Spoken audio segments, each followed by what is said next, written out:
देश की संसद पर 2001 में हुए आतंकी हमले की 19वीं बरसी आज राष्ट्रपति, उपराष्ट्रपति, प्रधानमंत्री सहित कई केंद्रीय नेताओं ने दी संसद परिसर में हमले में शहीद हुए बहादुर जवानों को श्रद्धांजलि।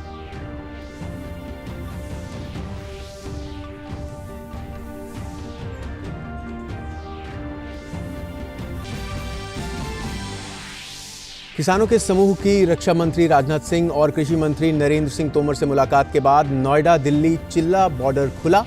सरकार ने किसानों को उनकी मांगों के संबंध में सकारात्मक कार्रवाई का दिया था आश्वासन।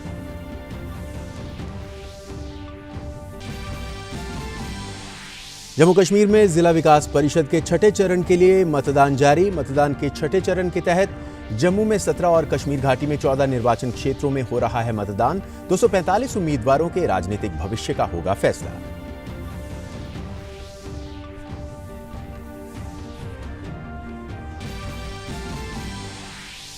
कोविड के खिलाफ भारत की जंग जारी। 3,60,000 के नीचे पहुंचे सक्रिय मामले। रिकवरी दर बढ़कर 94.93%। लगातार 8वें दिन संक्रमण के कारण जान गंवाने वालों की संख्या 500 से कम रही।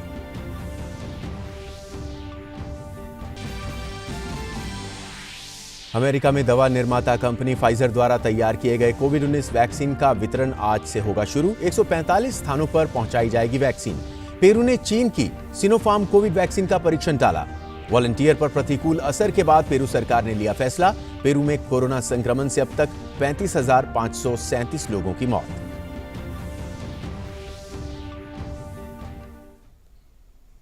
नमस्कार और आइए अब देखते हैं समाचार विस्तार से। कृतज्ञ राष्ट्र आज 2001 में संसद पर हुए आतंकी हमले में शहीद हुए बहादुरों को श्रद्धांजलि दे रहा है। वर्ष 2001 में संसद भवन पर हुए आतंकी हमले की 19वीं बरसी पर उपराष्ट्रपति वेंकैया नायडू, राज्यसभा के उपसभापति हरिवंश नारायण सिंह, लोकसभा अध्यक्ष ओम बिरला और प्रधानमंत्री नरेंद्र मोदी ने हमले में शहीद जवानों को संसद भवन परिसर में आज श्रद्धांजलि दी। रक्षा मंत्री राजनाथ सिंह, केंद्रीय गृह मंत्री अमित शाह और विभिन्न दलों के नेताओं ने भी शहीद जवानों को श्रद्धासुमन अर्पित किए।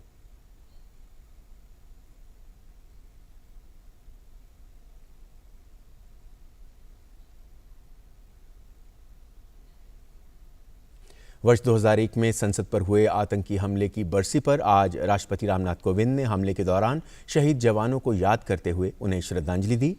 राष्ट्रपति कोविंद ने ट्वीट में लिखा, देश उन बहादुर शहीदों को कृतज्ञता पूर्वक याद कर रहा है जिन्होंने 2001 में इस दिन संसद का बचाव करते हुए अपनी जान की बाजी लगा दी थी। अपने लोकतंत्र के मंदिर के उन रक्षकों के महान बलिदान की सराहना करते हुए हम आतंक की ताकतों को हराने के अपने संकल्प को और मजबूत करते हैं।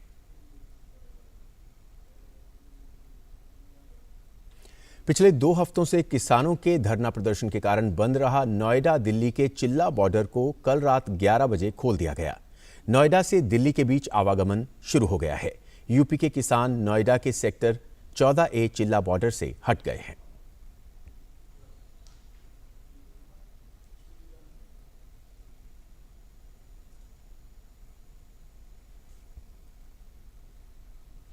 और नए कृषि कानूनों के मसले पर हरियाणा के 40 किसानों के एक प्रतिनिधिमंडल ने शनिवार को केंद्रीय कृषि मंत्री नरेंद्र सिंह तोमर से दिल्ली में मुलाकात की। इन किसानों ने कृषि मंत्री को नए कृषि कानूनों के फायदे बताए। आज हरियाणा के बहुत सारे किसान यूनियन के नेतागण और प्रगतिशील किसान मुझे मिलने के लिए आए। उन्होंने एक ज्ञापन देकर अपने हस्ताक्षर युक्त जो नए कानून आए उनका समर्थन किया और उन्होंने अपने अनुभव बताए कि किस प्रकार से नए कानूनों का फायदा किसानों को मिल रहा है और मिलना प्रारंभ हो गया है और वो इन कानूनों का समर्थन करते हैं। मैं इस अवसर पर उन सभी किसान बंधुओं का हृदय से कृषि मंत्रालय की ओर से बहुत बहुत स्वागत करता हूं, अभिनंदन करता हूं। किसानों का कहना है कि उन्हें इन नए कानूनों का काफी फायदा मिल रहा है और इसमें किसी संशोधन की जरूरत नहीं है। इस कानून के अनुसार किसान को आजादी है, वो जहां मर्जी बेचे। हम इन तीनों कानून का पूर्णतः समर्थन करते हैं क्योंकि मोदी जी जैसे पीएम कभी हो मिल नहीं सकते भारत को।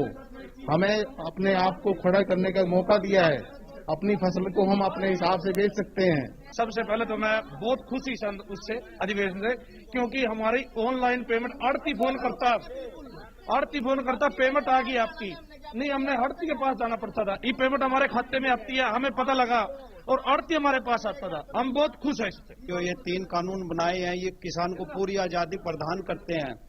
साथ में मैं अपने किसान भाइयों से अपील करना चाहता हूं कि आंदोलन अब गलत हाथों में चला गया है। देश विद्रोही उसमें दिखाई पड़ते हैं, नुकसान करने वाले दिखाई पड़ते हैं। कृपया कर उनके बरगलाने में न आए।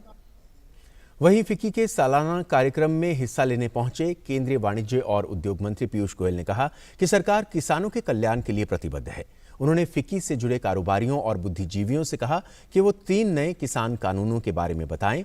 गोयल ने कहा कि इन कानूनों से ग्रामीण भारत में निवेश बढ़ेगा और किसानों की आय में इजाफा होगा। I can assure you, these laws are for the benefit of nearly 100 million farmers across the country. This is one government which has been committed to farmer welfare. This is a government which has almost doubled procurement under minimum support price, MSP, which is wrongly sought to be portrayed as being under danger. This is a government that has ensured that farmers get a 50% over their cost of production. और उधर हरियाणा के उप मुख्यमंत्री दुष्यंत चौटाला ने शनिवार को रक्षा मंत्री राजनाथ सिंह और कृषि मंत्री नरेंद्र सिंह तोमर से मुलाकात की। बाद में चौटाला ने किसानों से वार्ता की अपील की। उन्होंने उम्मीद जाहिर की कि अगले 48 घंटे में वार्ता शुरू हो जाएगी और किसानों की समस्याओं का समाधान हो जाएगा। केंद्र ने लिखित में अधिकतम मानने का काम किया है। 1-2 सुझावों पे कहीं आज भी कोई स्टैंड ऑफ है तो उसको केंद्र भी क्लियर करने को तैयार है, मगर चर्चा वार्ता का ही नतीजे लेकर आएगा। और मैं उम्मीद रखता हूं कि अगले 24 से 48 घंटे के बीच में फाइनल दौर की चर्चा कर इस पे कुछ कंक्लूसिव केंद्र सरकार और किसान संगठन रिजल्ट ला पाएंगे। जम्मू कश्मीर में जिला विकास परिषद के लिए छठे चरण का मतदान जारी है। सुबह 9 बजे तक 8.79% दर्ज होने की खबर है। कश्मीर में 4.17 और जम्मू में 12.73 मतदान की खबर है। इस चरण में 7,48,301 मतदाता 245 उम्मीदवारों के राजनीतिक भविष्य का फैसला करेंगे। मतदान के छठे चरण के तहत जम्मू में 17 और कश्मीर घाटी में 14 निर्वाचन क्षेत्रों में मतदाता अपने मताधिकार का इस्तेमाल कर सकेंगे। छठे चरण के मतदान के लिए कश्मीर संभाग में 1,208 और जम्मू में 863 मतदान केंद्र बनाए गए हैं। चित्तौड़गढ़ जिले के निकुंभ थानांतर्गत भीषण सड़क हादसे में 10 लोगों की दर्दनाक मौत हो गई। दरअसल निकुंभ और मंगलवाड़ मार्ग के बीच एक ट्रेलर और क्रूजर गाड़ी के आमने सामने की भीषण भिड़ंत में क्रूजर सवार 13 में से 10 लोगों के मरने की पुष्टि हो चुकी है। क्रूजर सवार सभी लोग मध्य प्रदेश से पारिवारिक समारोह में भाग लेकर सावलिया जी दर्शन करने जा रहे थे। उस दौरान आमने सामने की भिड़ंत में हादसा घटित हो गया। घायलों की हालत भी गंभीर बनी हुई है। सूचना पर पुलिस ने स्थानीय लोगों की मदद से गाड़ी में फंसे लोगों और मृतकों को चिकित्सालय पहुंचाया। और प्रधानमंत्री नरेंद्र मोदी ने चित्तौड़गढ़ के निकुंभ में हुए सड़क हादसे में मारे गए लोगों के प्रति संवेदना व्यक्त की है। ट्वीट कर पीएम मोदी ने कहा कि निकुंभ चित्तौड़गढ़ में हादसे में लोगों की मौत से दुखी हूं। दुख की इस घड़ी में मैं शोक संतप्त परिवारों के प्रति अपनी संवेदना प्रकट करता हूं। घायलों के जल्द स्वस्थ होने की कामना करता हूं।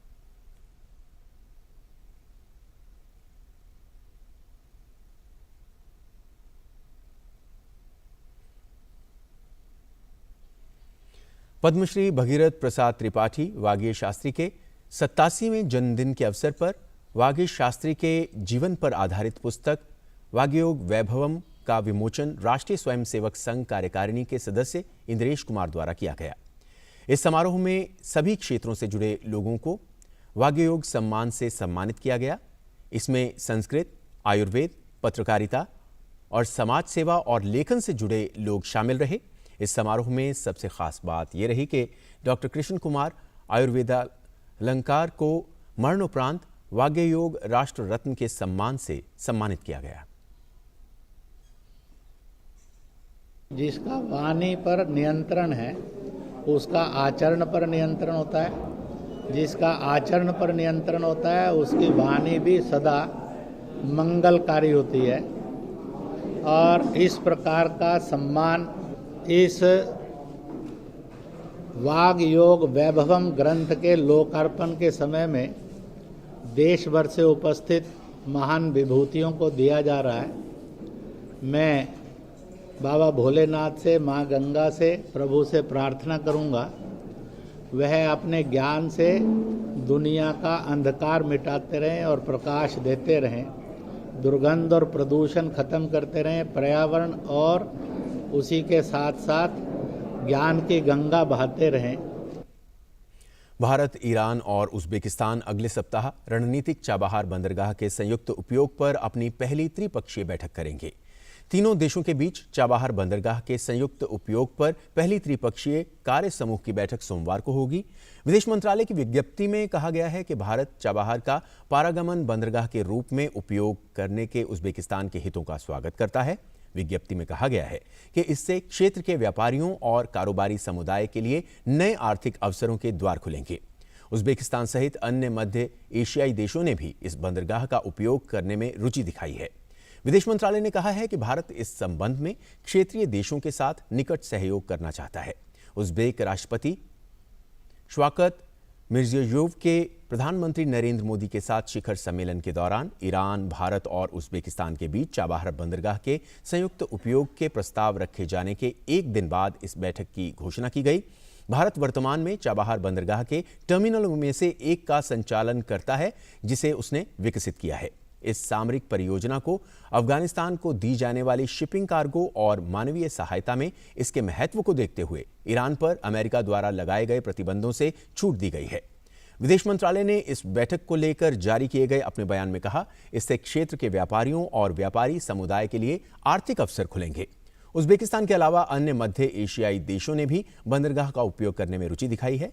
इस मुद्दे पर भारतीय क्षेत्रीय देशों के साथ निकटता से सहयोग करना चाहता है।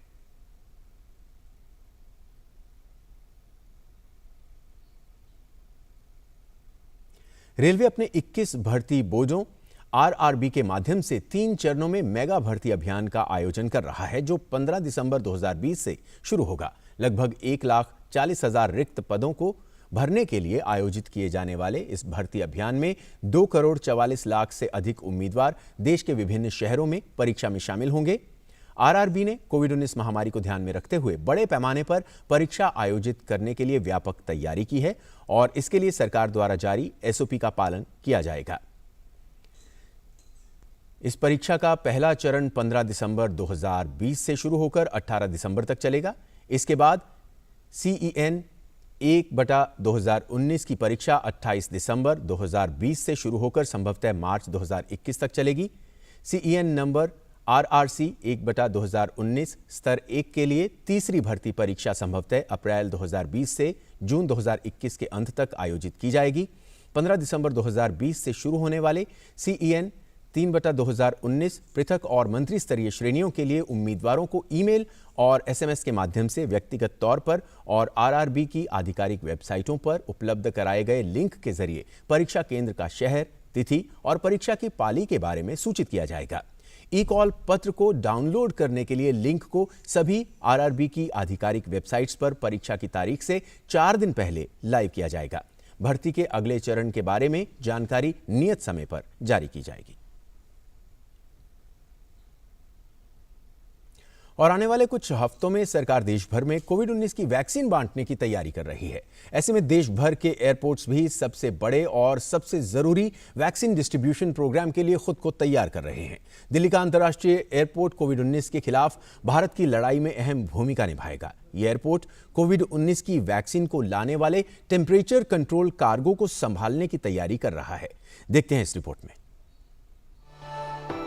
दिल्ली का अंतर्राष्ट्रीय एयरपोर्ट कोरोना वायरस महामारी के बीच फिर से सामान्य दिनों की ओर वापसी कर रहा है। देश भर में लॉकडाउन की घोषणा के बाद दिल्ली एयरपोर्ट ने कोविड-19 से लड़ाई के लिए जरूरी मेडिकल वस्तुओं के लिए एक वेयर हाउस बनाया था। अब यह एयरपोर्ट एंटी कोविड-19 वैक्सीन को लेकर आने वाले टेम्परेचर कंट्रोल कार्गो को संभालने की तैयारी कर रहा है। पुणे और हैदराबाद के फार्मा हब से आने वाली ये वैक्सीन देश को कोविड-19 से लड़ाई में मदद देगी। दिल्ली और हैदराबाद के एयरपोर्ट टेम्परेचर कंट्रोल कंटेनर को हैंडल करने की तैयारी कर रहे हैं। अगले कुछ हफ्तों और महीनों में इन्हें कई मिलियन डोज को संभालना होगा। दिल्ली एयरपोर्ट की खासियत की बात करें तो 2 इंटीग्रेटेड कार्गो टर्मिनल हैं जो सालाना 1.8 million metric ton cargo handling की क्षमता रखते हैं। इसे 2.3 मिलियन मीट्रिक टन तक बढ़ाया जा सकता है। दोनों कार्गो टर्मिनल में टेम्परेचर कंट्रोल सुविधाएं हैं। 200 सेल्सियस तापमान को हैंडल करने के लिए अलग से कूल चैम्बर हैं। दोनों टर्मिनल में टेम्परेचर कंट्रोल कंटेनर को संभालने के लिए पॉइंट दिए गए हैं। टेम्परेचर सेंसिटिव कार्गो के मूवमेंट्स के लिए कूल डॉली है। वैक्सीन लेकर जाने वाले वाहनों के तेज गति से जाने के लिए अलग गेट है। दिल्ली एयरपोर्ट भारत का पहला और इकलौता एयरपोर्ट है जिसमें 12 फ्रेटर पार्किंग बे हैं। इसमें एयरपोर्ट से कार्गो के आने जाने के लिए काफी क्षमता है। दिल्ली एयरपोर्ट दुनिया और देश के अलग अलग हिस्सों को जोड़ने के लिए सबसे ज्यादा कनेक्टिविटी प्रदान करता है। ऐसे में ये सुदूर देशों से जोड़ने में अहम भूमिका निभाएगा। दिल्ली एयरपोर्ट भारत का पहला एयरपोर्ट है जहां इंपोर्ट कार्गो की डिलीवरी के लिए QR कोड पर आधारित ई-गेट पास सुविधा दी गई है। ऐसे में पेपर डॉक्यूमेंटेशन की प्रक्रिया ऑटोमेटेड हो गई है और मानवीय संपर्क कम हुआ है। कोविड-19 की वैक्सीन को हैंडल करने के लिए सबको विशेष प्रशिक्षण भी दिया जा रहा है। हैदराबाद एयर कार्गो देश के वैक्सीन बनाने वाले क्षेत्रों के बीच स्थित है और वो भी इस लड़ाई में अहम भूमिका निभाएगा। वहाँ भी temperature sensitive pharma vaccine storage और प्रोसेसिंग जोन बनाए गए हैं। हैदराबाद एयर कार्गो फार्मास्यूटिकल और वैक्सीन शिपमेंट के लिए end to end cool chain प्रदान करता है। टर्मिनल में भारत का सबसे बड़ा टेम्परेचर कंट्रोल कूल कंटेनर का फ्लीट है। हैदराबाद एयर कार्गो ने हाल ही में कूल डॉली लॉन्च की है जो फार्मा और वैक्सीन शिपमेंट के ट्रांसपोर्टेशन के लिए एक मोबाइल रेफ्रिजरेशन यूनिट है। दोनों एयरपोर्ट महामारी की शुरुआती दिनों में PPE किट, मेडिकल सप्लाई के ट्रांसपोर्टेशन में अहम भूमिका निभा चुके हैं। अब इन दोनों एयरपोर्ट ने वैक्सीन डोज के ट्रांसपोर्टेशन और स्टोरेज की प्रक्रिया में मानवीय संपर्क कम करने की कोशिश की है। तपस भट्टाचार्य की report, DD news, Delhi. Corona संक्रमण महामारी के खिलाफ भारत की कोशिशों को लगातार सफलता मिल रही है। केंद्रीय स्वास्थ्य मंत्रालय की ओर से जारी आंकड़ों के मुताबिक भारत में कोरोना मरीजों के ठीक होने की दर बढ़कर 94.93% पर पहुंच गई है। पिछले 24 घंटों में 33,136 मरीज ठीक हैं, जिससे देश में कोरोना संक्रमण से ठीक होने वाले मरीजों की कुल संख्या बढ़कर 93,57,464 हो गई है। और कोरोना संक्रमण के खिलाफ लड़ाई में टेस्टिंग बड़ा हथियार साबित हुआ है। स्वास्थ्य मंत्रालय का जोर लगातार समय पर संक्रमण का पता लगाने और उसका इलाज करने पर है।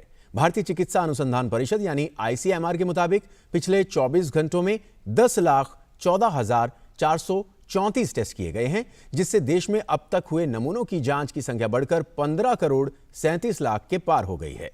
देश में अब तक कुल 15,37,11,833 टेस्ट किए गए हैं।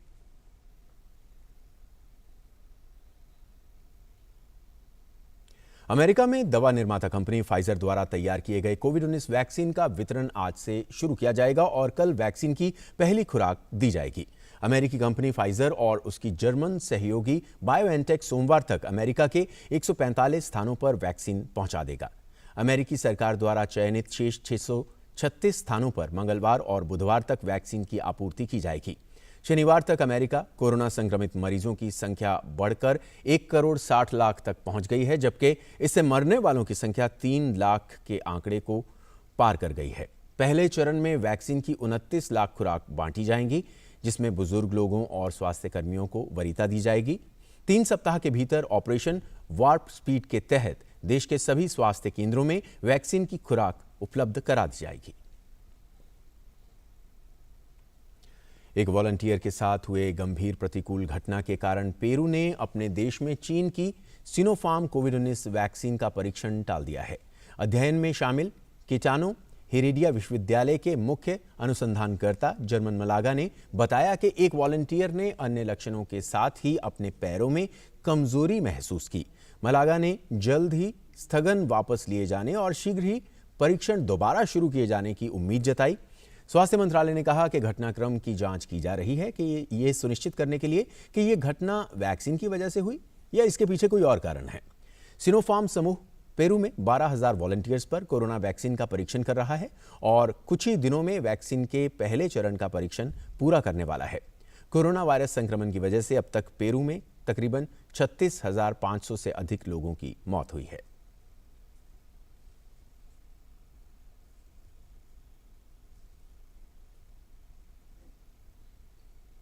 संयुक्त राष्ट्र के महासचिव एंटोनियो गुटेरेस ने शनिवार को जलवायु सम्मेलन में विश्व नेताओं से आग्रह किया कि वो अपने अपने देशों में जलवायु आपातकाल की स्थिति की घोषणा करें ताकि जलवायु परिवर्तन की प्रलयंकारी आपदा से बचने के लिए निरोधात्मक कदम तेजी से उठाए जा सकें। कार्बन उत्सर्जन में कटौती के संकल्प को तेजी से पूरा करने के मकसद से वर्ष 2015 के पेरिस जलवायु समझौते की 5वीं वर्षगांठ पर आयोजित इस सम्मेलन को दुनिया भर के 70 से अधिक नेता संबोधित करेंगे। गुटेरेस ने कहा कि कोरोना वायरस महामारी के दौरान शुरू किया गया आर्थिक सुधार पैकेज भविष्य में कम कार्बन उत्सर्जन के लक्ष्य को पाने का एक बेहतर मौका प्रदान कर रहा है।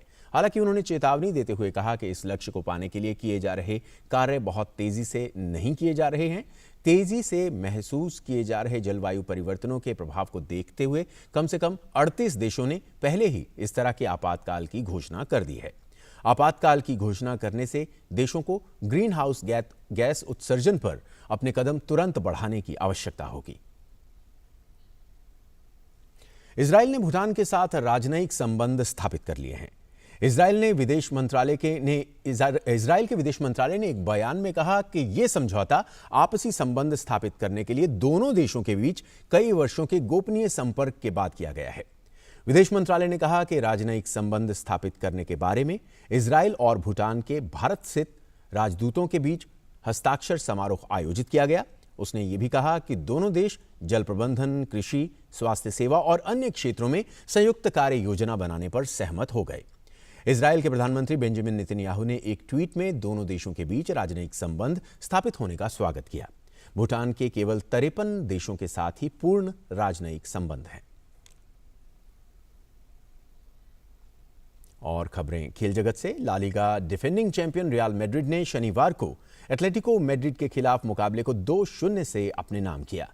रियल की ओर से कैसेमीरो ने खेल के 15वें मिनट में गोल कर अपनी टीम को 1-0 से आगे कर दिया।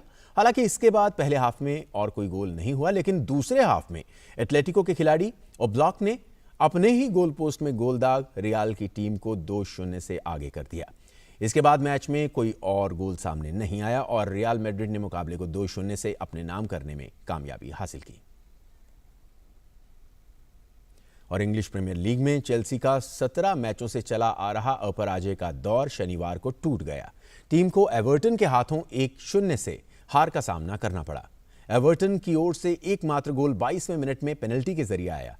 एवर्टन के लिए यह गोल गिल्फी सिग्जर्सन ने किया, जिनका सीजन में यह दूसरा गोल रहा।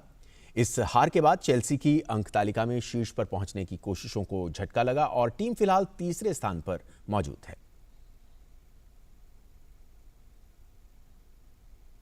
और बुलेटिन के आखिर में एक नजर डालते हैं हेडलाइंस पर।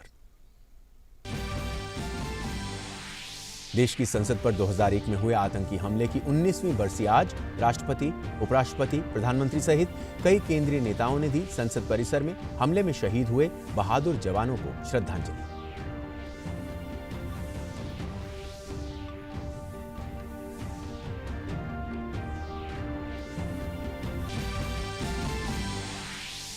किसानों के समूह की रक्षा मंत्री राजनाथ सिंह और कृषि मंत्री नरेंद्र सिंह तोमर से मुलाकात के बाद नोएडा दिल्ली चिल्ला बॉर्डर खुला।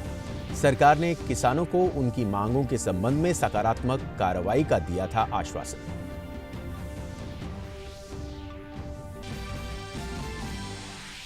जम्मू कश्मीर में जिला विकास परिषद के छठे चरण के लिए मतदान जारी। मतदान के छठे चरण के तहत जम्मू में 17 और कश्मीर घाटी में 14 निर्वाचन क्षेत्रों में हो रहा है मतदान। 245 उम्मीदवारों के राजनीतिक भविष्य का होगा फैसला।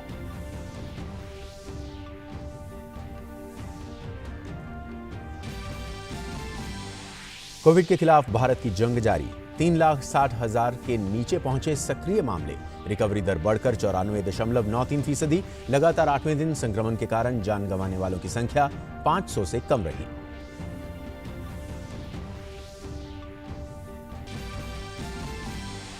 अमेरिका में दवा निर्माता कंपनी फाइजर द्वारा तैयार किए गए कोविड-19 वैक्सीन का वितरण आज से होगा शुरू। 145 स्थानों पर पहुंचाई जाएगी वैक्सीन। पेरू ने चीन की सिनोफार्म कोविड वैक्सीन का परीक्षण टाला। वॉलंटियर पर प्रतिकूल असर के बाद पेरू सरकार ने लिया फैसला। पेरू में कोरोना संक्रमण से अब तक 35,537 लोगों की मौत।